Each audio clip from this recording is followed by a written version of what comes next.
చలికాలం అయిన తర్వాత ఇలాంటి క్యాంప్ ఫైర్లు అవి ఇవి ఎంజాయ్ చేస్తూ ఉండాలన్నమాట. గడ్డని గడ్డి కొప్పని. Hi friends, I'm Leelamohan page కి అందరికి వెల్కమ్. ఈ రోజు అయితే డే 69 మార్నింగ్ నుంచి ఈవినింగ్ వరకు ఏం చేసేది చెప్తాను. సో మార్నింగ్ లేచిన తర్వాత ఫామ్ కి అయితే వచ్చానండి. కొన్ని వార్మప్ ఎక్సర్సైజ్ అయితే చేశాను. దాని తర్వాత స్కిప్పింగ్ అయితే చేశాను. చెమటలు అయితే పట్టలేదండి, చలి ఎక్కువగా ఉంది కదా. తర్వాత ఇక ఫామ్ దగ్గర నుంచి బయలుదేరి ఇంటికి అయితే వెళ్ళిపోయానండి. ఇక మా ఫ్రెండ్ ఇచ్చినటువంటి బ్రేక్ఫాస్ట్ అయితే అయిపోయింది అనమాట. అందుకని చెప్పేసి ఉదయం అయితే రైస్ తీసుకుంటున్నాను ఉదయానికి. ఇంక ఇంటి దగ్గర ఫ్రెష్ అప్ అయిపోయిన తర్వాత ఫామ్ కి అగైన్ వచ్చానండి. మా ఎన్హెచ్ మావయ్య నేనైతే నర్సంపేట వెళ్ళాము. ఎందుకంటే మా ఫ్రెండ్ ఇచ్చినటువంటి బ్రేక్ఫాస్ట్ అయితే తీసుకోవడానికి ఇద్దరం కలిపి నర్సంపేట నుంచి ఫామ్ కి వచ్చేసి స్టూడియో సెటప్ లో భాగంగా ప్లాంటేషన్ కోసం అయితే ఇక్కడ సెట్టింగ్ అయితే చేస్తున్నామండి.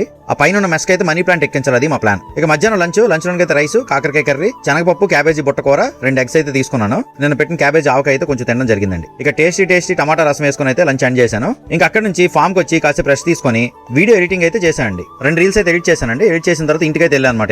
ఇక నైట్ డిన్నర్ లోకి అయితే 3 పూరి 1 చపాతీ అయితే తినడం జరిగింది అనమాట. ఇక నైట్ డిన్నర్ ఫినిష్ చేసిన తర్వాత యాక్టివా మీద అయితే మా మ్యాగీని పట్టుకొని ఫామ్ కి అయితే వెళ్తున్నాం అనమాట. దానికి బండి తీయగానే వెనక్కి కూర్చోవడం అయితే అలవాటు. అయితే మా నవీన్ అయితే రెగ్యులర్ గా తిప్పుతూ ఉంటాడు. మ్యాగీ అయితే చూసారు కదండి, సింగిల్ గా వెనక ఎలా కూర్చుందో కాన్ఫిడెంట్ గా. ఇక ఫామ్ కి వచ్చిన తర్వాత అయితే క్యాంప్ ఫైర్ వేసామండి. చలికాలం అయిన తర్వాత ఇలాంటి క్యాంప్ ఫైర్లు అవి ఇవి ఎంజాయ్ చేస్తూ ఉండాలన్నమాట. గడ్డని గడ్డి కొప్పని ఇలాంటి మంట వేసుకొని చలి కాసుకొని కూర్చొని లైఫ్ అయితే ఒక లెక్కల్లో ఎంజాయ్ చేయాలి ఈ సీజన్ ని. సో దీనికి అప్పుడప్పుడు రన్నింగ్ కూడా చేస్తాను అనమాట. బండి అయితే 30 km స్పీడ్ పరిగెట్టిస్తే మన వెనకైతే వచ్చేస్తుంది అనమాట. ఇక ఫామ్ లో అయితే దాంతో చక్కగా ఆడుకున్నాం నైట్. ఇక్కడైతే మన డే ఫినిష్ అయిందండి. ఈ బ్లాగ్ ని ఇక్కడ ఎండ్ చేస్తాను. బ్లాగ్ మీకు నచ్చిందంటే లైక్ చేసి మీ ఫ్రెండ్స్ తో షేర్ చేయండి.